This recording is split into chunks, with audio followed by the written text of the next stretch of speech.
Hey everyone, it's Jeka. In this series, I have created video tutorials of the new Canva AI features, which we call the Magic Studio. So if you want to watch the other videos, you can just simply click the link in my bio.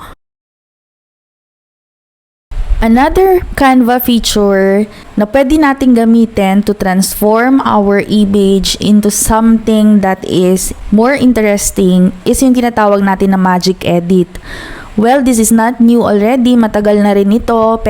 But since it's a part of the magic editing tools, so I will still be discussing this with you. So, meron ako dito image ng isang very simple na living area. So, since napaka-boring niya, I would like to add something like a wall art frame dito sa kanyang wall. So, ang gagawin lang natin is you just click on the photo and then edit photo. We are just going to brush a part of the image na gusto nating lagyan ng additional element. So, and then click continue and then i-describe nyo lang kung ano yung gusto ninyong ilagay dun sa brush natin na area. So, let's say I would like to add a framed wall art of a leaf.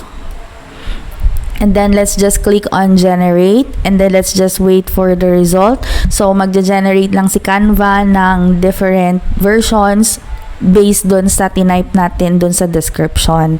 So there you go. You can choose whichever you want here. Let's say you want that one or ito or kahit saan dyan. Depende kung ano yung gusto nyo, or kung hindi kayo satisfied, you can always generate new results here. So let's say I would like to choose this one. Then you just have to click done. And then another example is, let's say this woman, okay, wala siyang hawak dito, pero through the magic edit, we can add, let's say, let's brush an area here, and then gusto nating lagyan yan ng, let's say, pink birthday cake. And then let's just click generate.